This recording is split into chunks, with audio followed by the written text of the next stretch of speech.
Baik, selamat pagi Bapak dan teman-teman sekalian. Kami dari kelompok 5D. Di sini kami akan mempresentasikan tentang pendataan tentang pengetahuan mengenai pola hidup sehat dan gizi seimbang. Oke, boleh di next.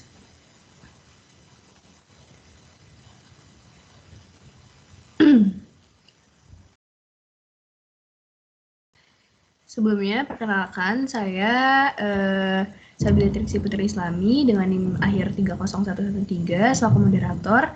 Kemudian di sini ada juga teman saya Gavira Tiven dengan NIM akhir 20013. Kemudian ada Debbie Tiraini Octavia Silalahi dengan NIM akhir 20025. Kemudian selanjutnya ada Shevi Berliana Pakpahan dengan NIM akhir 20028.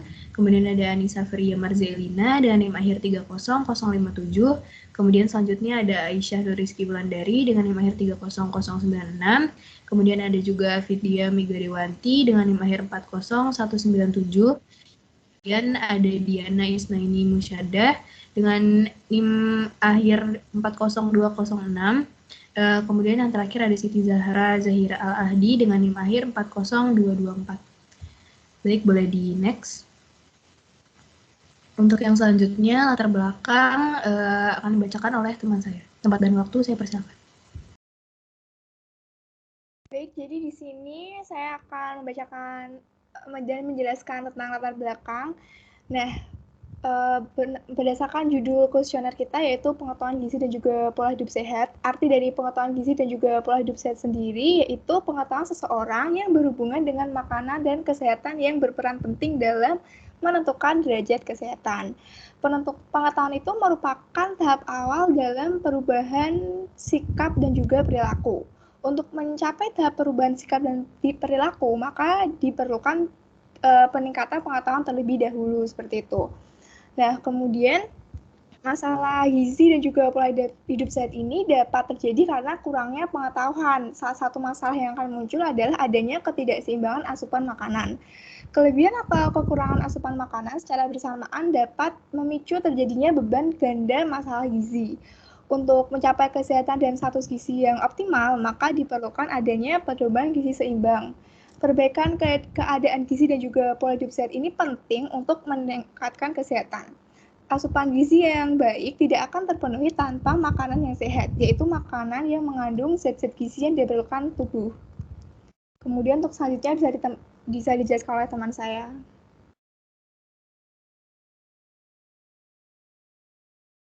Baik, di sini saya akan menjelaskan tentang tujuan. Adapun tujuan dari dilakukannya penelitian ini adalah yang pertama untuk mengetahui pola makan yang sehat dan bergizi.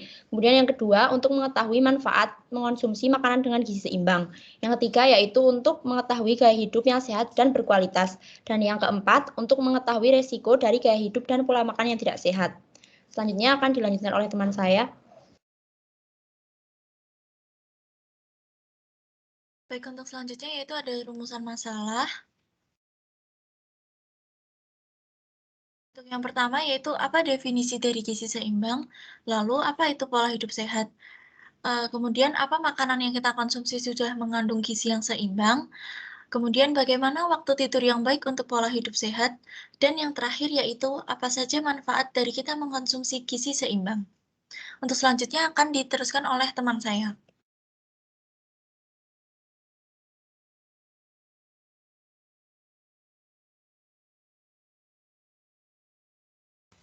Kemudian di sini saya akan menjelaskan mengenai cara pengambilan data. Di sini pemilihan subjek penelitian dilakukan dengan metode purposive sampling. Subjek penelitian dipilih dengan maksud tujuan sehingga dapat memberikan informasi yang memadai pada penelitian. Kuesioner disebarkan kepada subjek penelitian berupa pilihan ganda. Subjek penelitian hanya dapat memilih salah satu jawaban menurut pendapatnya dari beberapa pernyataan yang disediakan. Kemudian selanjutnya akan dilanjutkan oleh teman saya. Baik, selanjutnya itu ada waktu dan tempat dari pengambilan data ini. Yang pertama itu adalah waktu dari pengambilan data. Nah, waktu yang digunakan untuk mengambil data kali ini itu dilakukan pada hari Minggu tanggal 27 Februari 2022 hingga pada hari Senin kemarin tanggal 28 Februari tahun 2022. Lalu yang kedua untuk tempat pengambilan datanya sendiri ini dilakukan secara dalam jaringan atau secara online, yakni melalui Google Form. Lalu selanjutnya akan dilanjutkan oleh rekan saya. Setelah ini ada analisis data.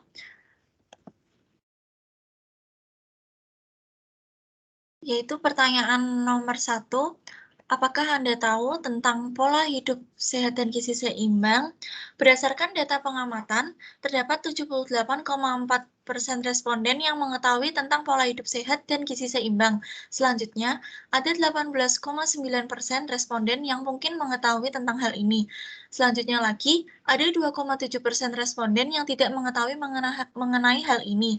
Dapat dilihat dari jawaban responden bahwa rata-rata masyarakat Indonesia mengetahui tentang pentingnya pola hidup sehat dan gizi seimbang, karena pada saat ini kesehatan sangatlah penting. Terlebih sedang musim pandemi COVID-19, jadi kita perlu memperhatikan pola makan dan membiasakan diri untuk selalu berperilaku hidup sehat. Untuk pertanyaan yang selanjutnya akan diteruskan oleh teman saya. Baik, untuk pertanyaan yang kedua yaitu apakah Anda sudah mengkonsumsi makanan dengan gizi yang seimbang?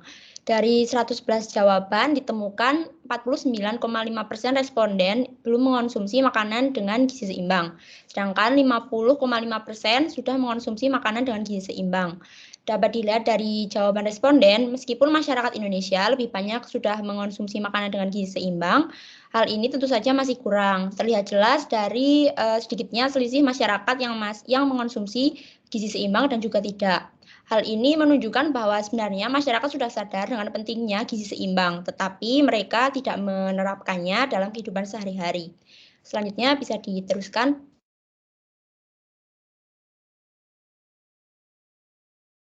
Baik, untuk pertanyaan selanjutnya yaitu, menurut Anda, apakah mengkonsumsi gizi seimbang harus dibiasakan sejak dini?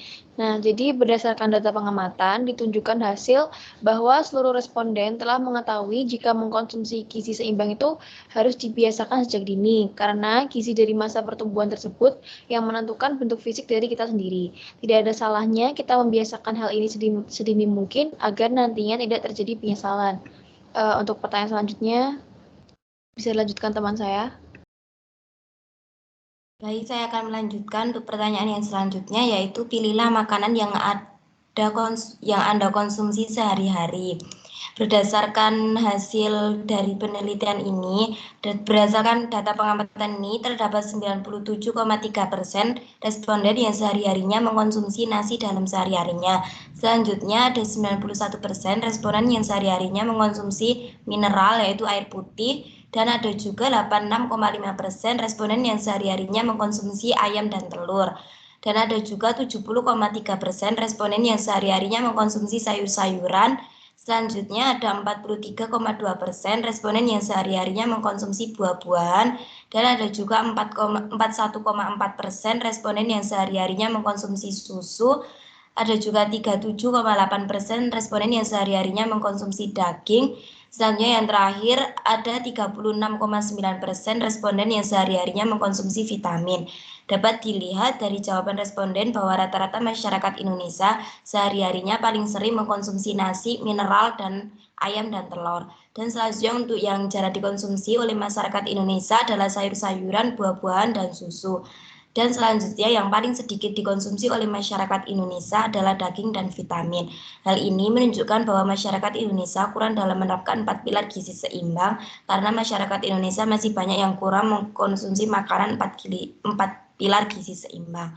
Baik, untuk selanjutnya bisa dijelaskan oleh teman saya.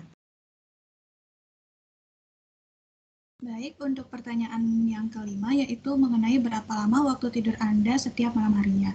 Dari 111 responden yang menjawab, ada 49,5% responden yang memiliki jam tidur dengan range waktu 6 hingga 8 jam. Sedangkan 43,2 responden memiliki waktu tidur sebanyak 3 sampai 6 jam setiap malam harinya. Dan hanya 7,2% yang memiliki waktu tidur lebih dari 8 jam setiap malam harinya. Dari data yang sudah didapatkan, penelitian, hal ini menunjukkan bahwa mayoritas masyarakat itu memiliki waktu tidur 6-8 jam setiap harinya.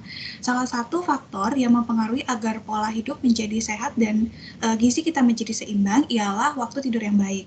Nah, tidur yang sehat ini perlu waktu yang cukup, kualitas yang baik, serta tidak adanya gangguan selama tidur.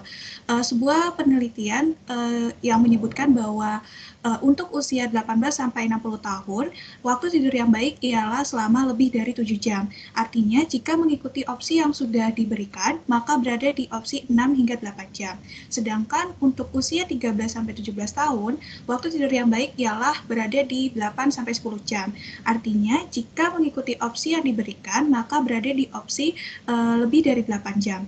Nah, untuk opsi yang 3-6 jam, itu termasuk waktu tidur yang kurang baik dan cukup banyak responden yang memilih opsi ini, yaitu sebesar 43,2%.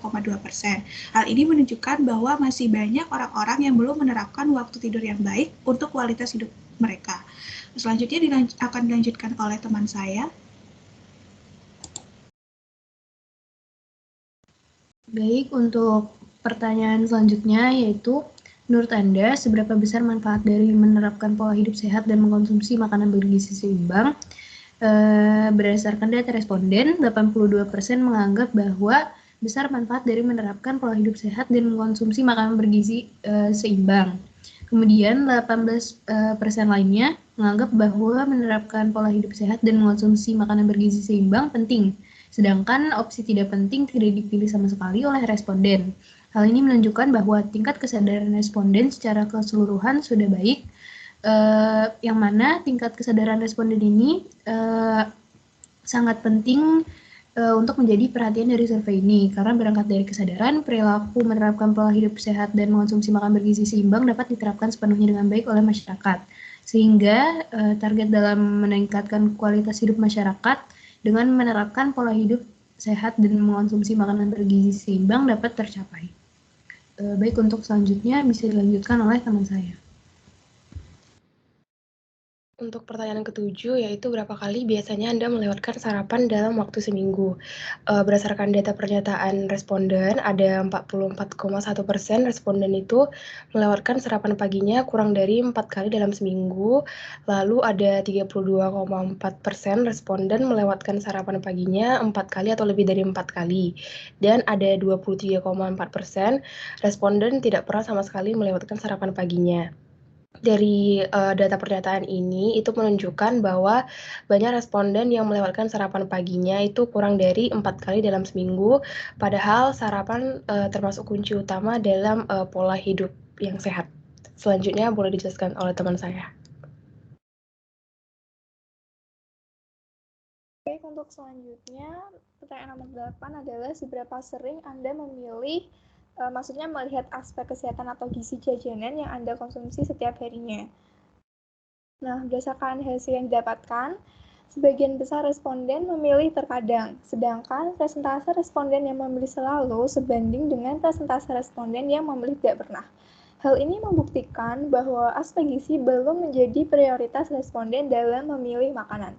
Mungkin saja mereka memikirkan aspek-aspek lain seperti harga, rasa, lokasi penjualan, dan lain-lain. Edukasi mengenai pentingnya memilih jajanan tetap harus dilakukan. Hal ini penting untuk dilakukan karena mengingat tidak sedikit penyakit yang ditimbulkan karena tidak memprioritaskan kesehatan dan juga gizi dalam memilih jajanan. Untuk selanjutnya bisa dijelaskan oleh teman saya. Selanjutnya adalah pertanyaan yang ke-9, yaitu apakah Anda mengetahui apa saja risiko jika memiliki asupan gizi yang buruk? Nah, berdasarkan hasil yang telah didapatkan ini, mayoritas dari responden, sekitar 89,2%-nya, sudah mengetahui bahaya akan kurangnya gizi yang sehat pada hidup seseorang. Nah, namun, segelintir kecil, yaitu sebesar 10,8%-nya ini, masih belum mengetahui dampak buruk dari gizi yang tidak sesuai. Nah, hal ini bisa disebabkan oleh berbagai banyak hal, seperti contohnya dari faktor pendidikan hingga ke faktor lingkungan itu sendiri. Nah, selain itu juga dengan kemajuan teknologi saat ini, orang-orang juga bisa dapat dengan mudah untuk mendapatkan informasi-informasi terbaru yang valid mengenai bagaimana cara menerapkan gizi yang sehat pada pola hidupnya.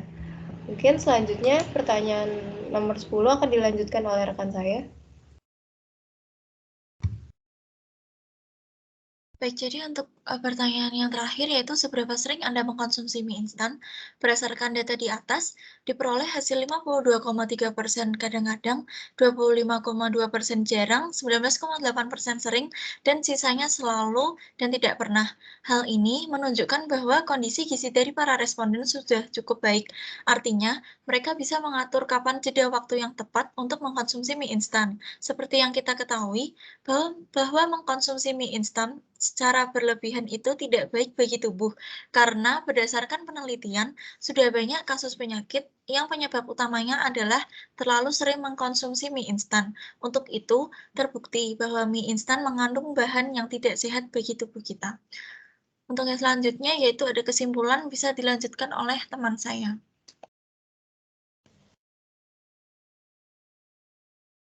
Baik, jadi kesimpulan dari pendataan yang kita lakukan bahwa gaya hidup sehat itu merupakan faktor yang penting dalam kesehatan individu dan untuk kualitas hidup. Nah, untuk memiliki pola hidup yang sehat dan kualitas hidup yang baik, maka seseorang itu harus memiliki pengetahuan mengenai gizi dan pola hidup sehat, lalu menerapkannya dalam kehidupan sehari-hari. Nah, dari data yang sudah diperoleh, masih cukup banyak responden yang belum menerapkan pola hidup yang sehat secara keseluruhan, tetapi sudah melaksanakannya dalam kehidupan sehari-hari. Ada beberapa cara untuk menerapkan pola hidup yang sehat ini, yaitu dengan mengonsumsi makanan dengan gizi seimbang, lalu juga sering mengonsumsi air putih, tidur dengan durasi waktu 6 hingga 8 jam setiap malam harinya, tidak melewatkan sarapan, melihat aspek gizi dari makanan yang dikonsumsi seperti komposisi makanannya dan juga mengurangi konsumsi makanan yang mengandung pengawet buatan serta rajin berolahraga. Dengan demikian, angka gizi buruk dapat ditekan dan semakin banyak orang-orang yang akan menerapkan pola hidup sehat untuk keberlangsungan hidupnya. Nah, sedangkan untuk gaya hidup yang tidak sehat itu nantinya akan berakibat pada beberapa penyakit, juga malnutrisi, kecacatan, bahkan juga kematian. Misalnya seperti penyakit yang menyerang metabolisme tubuh, gangguan pada sendi dan tulang, penyakit kardiovaskular, hipertensi, kelebihan berat badan, dan sebagainya. Oleh karena itu, hubungan gaya hidup dengan kesehatan itu haruslah diperhatikan dan diterapkan. Sekian dari saya kembalikan kepada moderator. Baik, terima kasih karena presentasi telah selesai. Akan saya tutup, kurang lebihnya mohon maaf. Wassalamualaikum warahmatullahi wabarakatuh.